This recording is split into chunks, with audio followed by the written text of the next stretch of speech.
오늘 우리에게 주시는 하나님 말씀 구약 성경 시편 32편 1절에서 2절까지 말씀입니다. 제가 가진 성경책 구약 성경 823면에 기록되어 있습니다. 시편 32편 1절로 2절까지 말씀입니다. 주신 하나님 말씀 제가 봉독하여 올리겠습니다. 허물의 사함을 받고 자신의 죄가 가려진 자는 복이 있도다.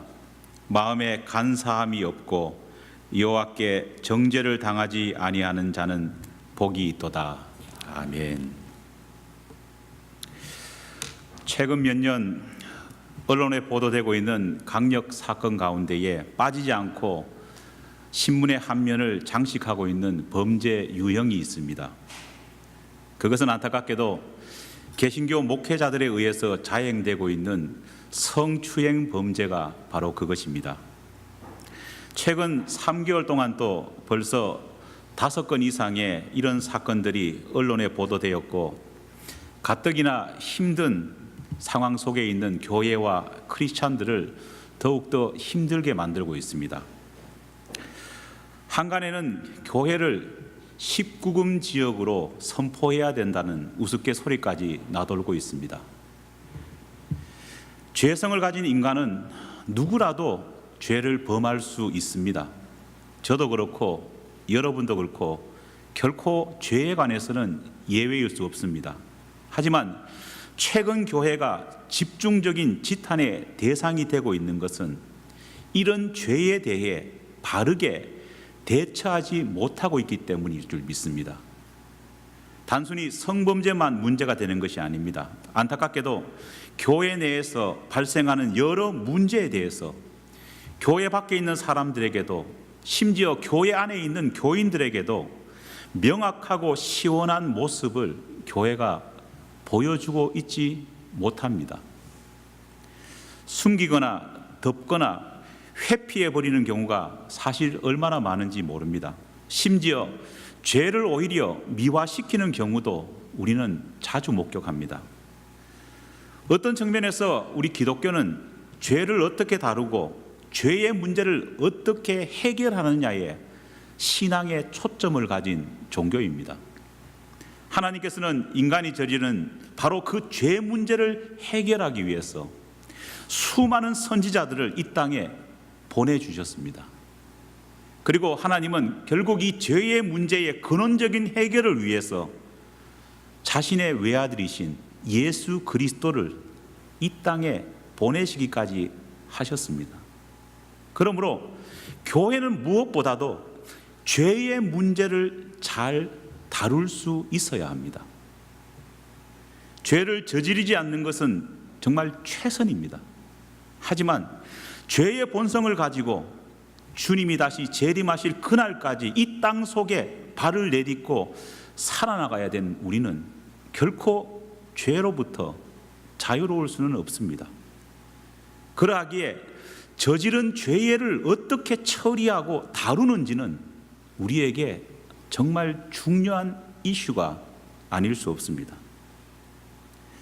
다윗은 인간이 죄의 유혹 앞에서 얼마나 연약한지, 또 저지른 죄에 대한 하나님의 심판이 얼마나 무서운지, 그리고 그렇게 죄의 결과가 참혹하기에 그 죄가 본인에게는 물론 공동체에게 어떻게 영향을 미치는지, 또 그 죄를 어떻게 다루어야 하는지를 명확하게 보여준 인물입니다. 우리가 잘 아는 대로 다윗은 성경에 나오는 인물 가운데에 가장 인기 있는 믿음의 조상들 가운데 한 사람입니다. 하나님의 마음에 합한 자라는 극찬을 들었던 그는 하나님께서 택하신 민족 이스라엘의 가장 황금기를 이끈 정치 지도자였고, 수많은 사람들을 믿음의 길로 이끈 신앙의 리더로서 하나님과 사람들로부터 사랑과 존경을 한 몸에 받았던 그런 인물입니다. 성경에 나오는 인물로 자녀의 이름을 보통 짓는 이 미국 사회에서 이 다윗, 이 데이비드라고 하는 이 친구의 인기가 얼마나 대단하면요, 대부분 사람들이 아들 이름 지을 때에 이 데이비드라는 다윗이라는 이름을 얼마나 많이 짓습니까? 우리 교인들 자녀 가운데도요, 꼭 빠지지 않고 몇 명씩은 데이빗이 있지 않습니까?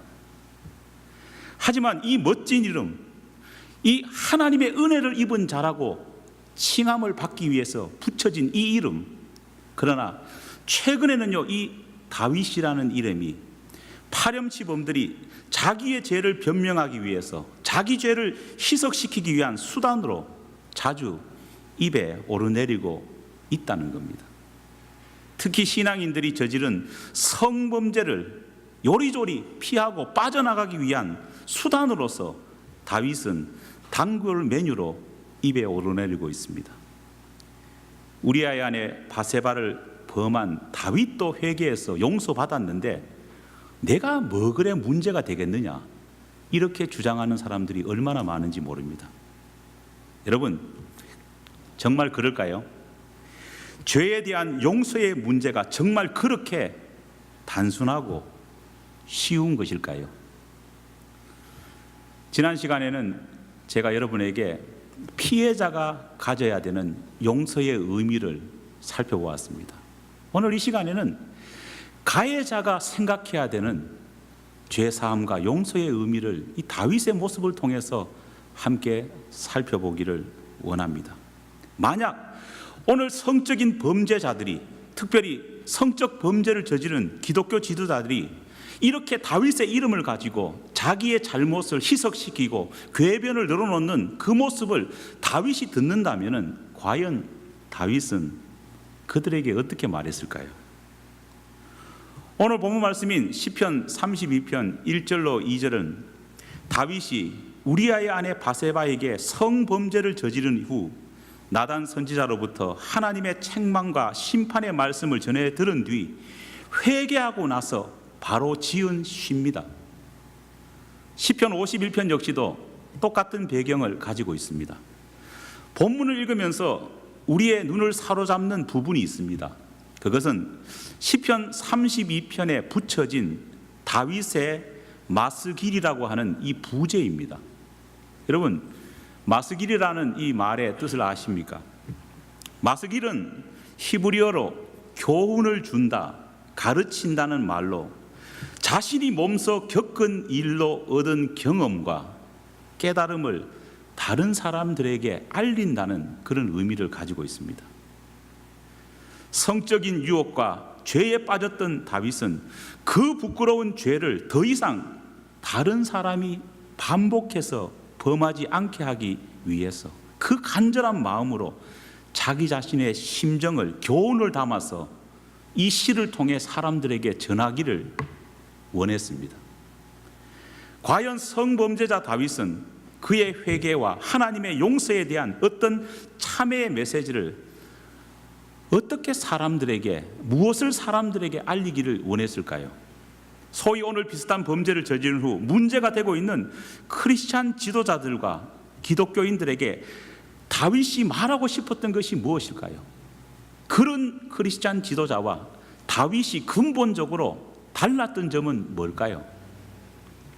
먼저 가장 큰 차이는 자신이 범한 잘못에 대해 변명하거나 은폐하려 하지 않고 모두 솔직하게 인정하고 고백했다는 데 대해서 차이가 있습니다. 본문 2절에서 다윗은 자신이 크나큰 범죄를 저질렀음에도 불구하고 하나님께 영원한 정죄를 당하지 않을 수 있었던 이유를 뭐라고 말하느냐? 마음에 간사함이 없었기 때문이라, 그렇게 밝히고 있습니다. 마음에 간사함이 없다는 이것은요, 어떤 의미일까요?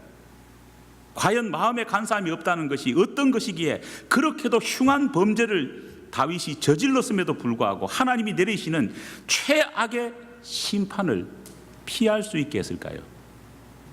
히브리어로 마음에 간사함이 없다는 말은요, 자신의 영에 속임이 없다는 것으로 번역할 수 있습니다. 이것을 좀 더 쉬운 말로 풀어보면요, 범죄한 죄인이 하나님과 피해를 입힌 피해자 앞과 그리고 그것을 지켜보고 있는 사람들 앞에 감추는 것 없이 모두 정직하게 자기 잘못을 실토한다는 그런 의미가 담겨 있습니다. 이사야 59장 2절을 보면은요, 하나님께서는 죄가 우리와 하나님 사이를 갈라놓았다, 그렇게 말씀하십니다. 죄가 인간에게 끼치는 가장 무서운 결과는요, 다른 것이 아니라 하나님과 맺었던 좋은 관계, 사람들과 맺었던 그 좋은 친밀한 관계를 파괴한다는 것입니다. 여러분, 죄를 범한다는 것이 무엇일까요? 평소 잘 알고 좋은 관계를 가졌던 사람들과 한순간 서먹서먹해지는 것입니다. 관계가 틀어지는 겁니다. 하나님과도 거북한 관계가 되는 것이 바로 죄입니다. 물론 이 거북함이 하나님께서 그렇게 만드신 것은 아닙니다. 죄 지은 인간이 본능적으로 두려움 속에서 하나님의 낯을 피하는 겁니다. 범죄한 아담도 하와도 가인도 똑같이 그렇게 하나님의 낯을 피하면서 관계를 단절시켜 버렸다는 겁니다. 지은 죄를 용서받기 위해 가장 먼저 해야 할 것은요, 자신의 죄를 솔직히 고백함을 통해 무너진 이 관계를 회복하는 것이 필요합니다. 하나님께 솔직히 고백해야 합니다. 동시에 죄를 지은 사람은 피해자 앞에서도 솔직해져야 합니다. 그리고 자기 자신이 속한 공동체에게도 진실하게 고백하며 사죄해야 된다는 겁니다. 안타깝게도 오늘 대부분 범죄한 사람들은요, 다윗이 눈물로 알려준 이 회개의 길, 회개의 방법을 거부하고 있습니다. 오히려 정반대로 나갑니다. 그들은 하나님 앞에서 얼마나 진실되게 자기 자신의 잘못을 고백했는지 그거는 우리가 알 수 없습니다. 왜냐? 그들 자신이 하나님과 1:1 관계 속에서 고백하기 때문입니다. 하지만 우리가 분명히 볼 수 있는 것이 있습니다. 그것은 정말 마음에 간사함이 없는 회개를 가지고 반드시 회개해서 필수적인 피해자에게 그들이 어떻게 행동하고 있는지를 보면 알 수 있습니다. 두 번째, 그의 모습을 지켜보고 있는 수많은 사람들을 대하는 태도입니다. 그러나 우리는 수많은 이런 죄 지은 사람들이 결코 진실하지 않는 모습으로 피해자를 대하고 사람들을 대하는 모습을 너무나도 많이 지켜보고 있습니다. 한결같이 마치 죄가 없는 것처럼 행동하고, 이 정도가 뭐가 그렇게 심각하냐, 사람들이 자신을 모함하기 위해서 과도하게 이 문제를 키워서 오버하고 있다, 그렇게 주장하는 사람들을 우리가 얼마나 많이 봅니까? 이런 거짓 회개를 통해서는요, 결코 하나님과 피해자와 그리고 공동체의 관계를 회복할 수 없는 겁니다. 의인과 악인, 참된 회개자와 그렇지 못한 자, 그리고 용서받은 자와 용서받지 못한 자를 가르는 기준은요, 사람의 말이나 행동이 아니라 하나님의 용서입니다. 믿습니까? 오직 하나님께 용서받은 사람만이 의인으로 인정받는 것입니다. 의로움을 자신의 논리적인 말이나 그 말에 사람들이 얼마나 설득당하는지, 자신의 그 설득에 얼마나 많은 추종자가 생기는지를 가지고 죄사함과 의로움이 결정되는 것이 아니라는 겁니다. 오직 진실함을 통해서 하나님께 허물을 사함받고 죄의 참된 고백을 통해 피해자나 사람들이 가지는 억울함을 풀어줄 때 진정으로 죄의 가리움을 받을 수 있는 겁니다. 과연 우리는 우리가 지은 잘못에 대해서 이런 모습을 보이면서 살아가고 있습니까? 성범죄나 살인과 같은 큰 죄만 그런 것이 아니라 우리 기독교인들은 우리가 일상생활에서 짓고 있는 우리의 죄성으로 인해 말미암아 생기는 모든 죄악에 있어서 분명히 이 마음을 품을 수 있어야 된다 믿습니다. 두 번째, 참된 회개와 사죄의 은총을 이끌어내기 위해서는요, 죄를 저지른 사람 곁에 있는 사람들의 태도도 얼마나 중요한지 모릅니다.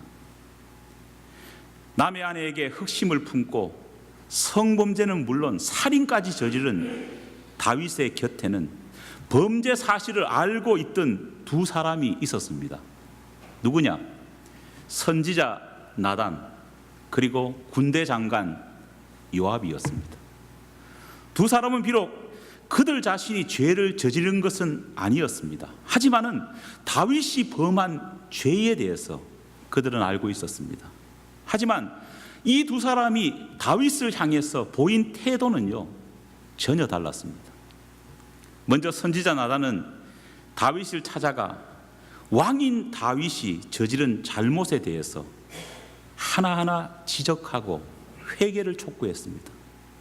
그런데 가만히 보면 나단이 지혜로웠던 것이 있습니다. 그는 단순히 다윗에게 회개를 촉구할 때에 다윗을 망신 주는 짓은 하지 않았습니다. 그는 오픈된 장소로 해서 다윗을 찾아가서 다윗의 죄를 낱낱이 자기가 고백하고 자기가 그 죄에 대해서 발설한 것이 아니라 은밀하게 다윗을 찾아갑니다. 하지만 아무리 은밀하게 찾아갔다고 할지라도 다윗을 향한 나단 선지자의 책망은요, 날카로웠습니다. 사실 나단은 다윗을 이렇게 책망하기 결코 쉽지 않은 인물이었습니다. 왜냐하면요, 나단과 다윗 왕은 특별한 친분 관계가 있었기 때문입니다. 사무엘하 7장을 보면은 하나님의 집 성전 건축의 꿈을 품은 이 다윗 왕은요, 가장 먼저 누구에게 자신의 계획을 먼저 털어놨느냐? 가장 신뢰하고 친했던 나단 선지자에게 자기 자신의 계획을 먼저 털어놓습니다. 심지어 나단은요, 다윗이 하나님의 성전을 짓겠다고 하는 그 계획을 들었을 때 자기 일처럼 기뻐하면서 그렇게 하십시오 허락했습니다. 하지만 나단이 하나님으로부터 그 계획이 잘못되었다는 것을 들었을 때 나단은 스스럼 없이 다윗을 찾아가서 그 계획을 하나님께서 원하시지 않는다고 말할 만큼 나단과 다윗은 친밀한 관계였습니다. 그런 나단이 다윗이 숨기고 싶어 하고 인정하려 하지 않는 그 죄악을 신랄하게 비판하고 책망한다는 것은요, 쉽지 않습니다. 그렇지 않습니까? 가까운 사이일수록 친구의 잘못을 지적하기란 더 어렵습니다.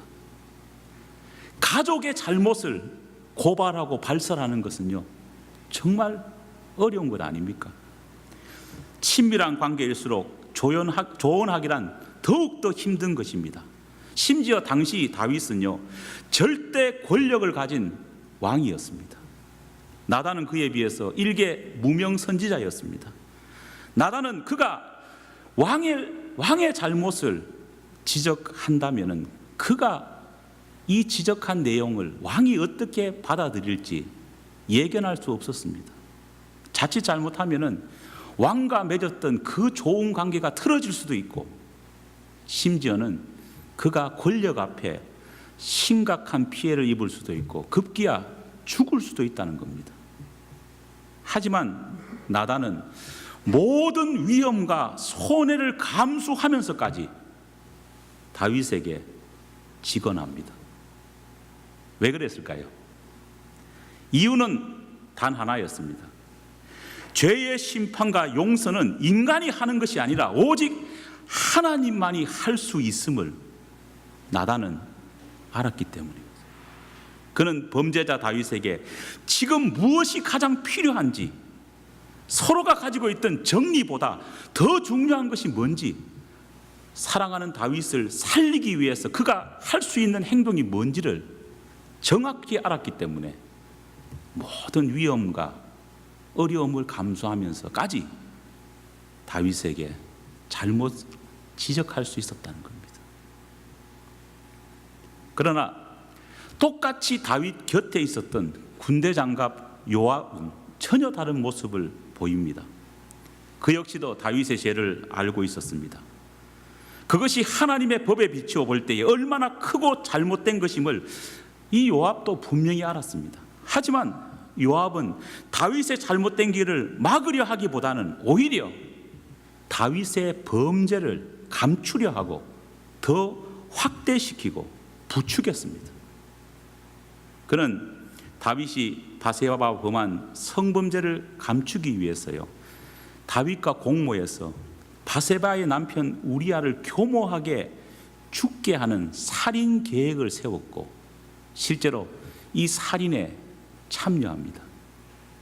하나님께서는 요압의 이런 행위를 보시고 그를 공범으로 간주하십니다. 그리고 우리가 잘 알고 있듯이 나중에 그 역시 이 죄를 말미암아서 비참한 심판을 받게 하신다는 겁니다. 앞서 말했듯이 누구든지 죄를 범할 수 있습니다. 누구든지 죄를 범할 수 있기 때문에 정말 중요한 것은 죄를 범한 사람 곁에 어떤 사람이 있는가가 중요합니다. 그리고 그 사람과 함께 죄의 문제를 어떻게 다루고 해결하느냐가 중요한 겁니다. 안타깝게도 오늘 우리 주변에 일어나고 있는 교회 내 범죄에 있어 나단과 같은 하나님의 사람보다는 요압과 같은 사람을 우리는 더 쉽게 만납니다. 만약 지금까지 교회에 나단과 같은 인물이 더 많았더라면 오늘날 이 시대에 교회의 영적, 도덕적 타락으로 인한 손가락질을 이처럼 이렇게 받지 않을 수도 있었을 겁니다. 하지만 안타깝게도 나단보다는 요압이 많았다는 겁니다. 그렇다면 과연 오늘 우리 시대에 우리는 어떻게 해야 될까요? 우리의 모습은 어떻게 바뀌어야 될까요? 오늘 본문 속 다윗의 고백처럼요, 다윗은 성범죄와 살인죄에도 불구하고 자신의 허물을 사함받고 자신의 죄가 가려지는 복을 받습니다. 궁극적으로 이런 범죄에도 불구하고 진실한 회개와 그 회개의 참마음을 보신 하나님의 은혜로 그는 구원받습니다. 하지만 분명히 기억해야 될 것이 있습니다. 그가 저지른 죄에 대해서 하나님께서 가리워 주시고 그를 구원시키기는 하셨지만은 그는 저지른 죄에 대한 책임과 그로 인해 받게 되는 벌은 별개였다는 겁니다. 우리는 다윗이 말년에 그가 행한 잘못으로 인해서 겪게 되는 눈물 흘린 하나님의 심판을 어떻게 받았는지를 잘 기억하고 있습니다. 가장 사랑했던 아들 압살롬의 반란으로 그는 평생 쌓아올린 왕으로서의 권위를 잃어버렸습니다. 그는 사랑하는 아들과의 친밀한 관계도 잃어버렸고 심지어 이 사랑하는 아들 자체도 아들이 죽음으로 잃어버렸습니다. 그 아들의 천인공노할 성적 폭행으로 말미암아 다윗은 사랑하는 또 다른 아내의 아픔을 평생 지켜봐야 했습니다. 말년에는요, 다윗의 아들 간의 권력 다툼으로 말미암아서 자식이 자식을 서로 죽이는 처절한 칼부림을 그는 노년에 목격하며 살아야 했습니다. 사랑하는 여러분, 죄값을 치르는 고통은 이처럼 말로 다할 수 없습니다. 다윗은 그것을 우리에게 분명히 보여주려 합니다. 지도자가 범죄하면 모든 백성들이 함께 고통받게 됩니다. 지도자의 죄를 감추려고 덮으려고 했던 수많은 사람들은요, 결국은 그들 역시도 비참한 최후를 당했다는 것이 성경의 내용입니다. 우리가 이 사실을 안다면요, 죄를 가볍게 여기고 단순히 내가 영적으로만 구원받았다는 것을 마치 축복인 양 자랑하면서 있을 수 있겠습니까? 광고 시간에 제가 그런 말씀 드렸습니다. 교회를 옮긴 이후에 우리가 하나님으로부터 받을 복의 그릇을 준비하기 위해서 좀 더 열심을 내자. 그리고 새벽 예배와 금요 예배에 참여하자. 그렇게 말씀드렸습니다. 그 이유가 뭘까요? 다양한 이유가 있지만은요, 우리가 새벽 예배와 금요 예배 나와서 서로를 위해 기도해 주어야 합니다. 사랑하는 여러분, 당돌한 질문이지만은요, 여러분에게 묻습니다. 여러분 저를 믿습니까? 아무도 안 믿으시네요. 너무 용기가 대단하신 거예요. 여러분, 교회를 옮기는 과정에서 중보기도 팀들이 제대로 운영이 좀 안 되는 것 같아요. 너무 안타깝습니다. 권사님들 열심히 독려하고 참여해야 됩니다. 새벽 기도에도 참여하고 금요 예배도 나오셔서 기도해야 됩니다. 저를 어떻게 믿으십니까? 저는 여러분들을 믿지만은 100% 안 믿기 때문에 새벽마다 여러분들의 이름을 생각하면서 기도합니다. 여러분들도 우리 인간의 죄악상을 알기 때문에 저를 위해서 기도해야 되고, 장로님들을 위해서 기도해야 되고, 피택받을 구집사님을 위해서 기도해야 되고, 안수집사님을 위해서 기도하고, 권사님과 서로를 위해서 기도해야 되는 이유가 여기에 있습니다. 죄를 지을 수밖에 없는 본성을 가진 우리 인간입니다. 그러기에 죄를 범하는 것은 어떻게 할 수 없다고 할지라도 가능하면 우리는 죄에 대해서는 좀 더 민감해져야 되고, 또 우리가 죄를 범했다면 회개하고 서로 중보하는데도 좀 더 민감해져야 하지 않겠습니까? 죄성을 가진 우리가 죄를 짓지 않을 수 없다 할지라도 적어도 알고 짓는 죄, 죄악을 막는데 우리 스스로가 게을리해서는 안 될 줄 믿습니다. 사랑하는 여러분, 이 가을에 좀 더 주님 앞에 우리의 약한 부분을 내어놓고 기도했으면 좋겠습니다.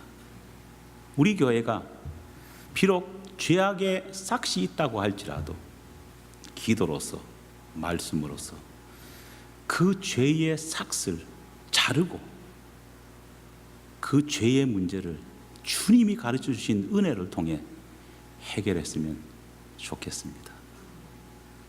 죄와 벌, 유명한 소설가의 소설 이름 아닙니까? 죄와 벌을 오늘 현대 목사들이 설교하는 것을 교인들이 싫어한다고 합니다.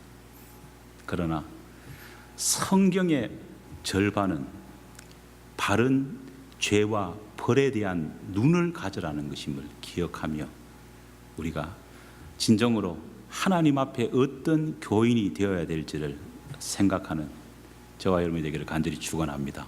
네, 기도하겠습니다. 하나님 아버지 감사합니다. 본질상 진노의 자녀였고 죄성이 있는 우리가 죄를 안 지으면 참 좋겠지만은 그럴 수 없는 것이 현실입니다. 하루에도 수없이 서로를 향해서 죄를 짓고 하나님의 마음을 아프게 하는 것이 오늘 우리의 모습입니다. 그러나 주님, 간절히 바라옵기는 극악한 범죄를 지은 다윗도 진정으로 참된 회개가 뭔지를 알고 그대로 행했기 때문에 구원받을 수 있었던 것처럼 우리도 하나님 앞에 우리의 죄가 가리워지기를 원합니다. 그러나 더 중요한 것은 아무리 우리가 영적으로 구원받다고 할지라도 죄의 책임과 죄로 인한 파급 효과는 있음을 분명히 깨닫고 날마다 우리가 죄 짓지 않기 위해 근신할 수 있는 우리 모두가 되게 도와주시옵소서. 이 가을에 서로를 위해서 좀 더 기도하고 매진할 수 있는 우리 좋은 이웃 교회 성도가 될 수 있게 도와주시옵소서. 기도함을 통해서 나를 포함해 모든 교우 한 사람 한 사람이 죄보다는 의의 길로 한 걸음 더 나갈 수 있도록 그들을 위해 도와주고 중보하는 이 가을이 될 수 있게 도와주시옵소서. 믿사오며 예수님 이름으로 기도하옵나이다. 아멘.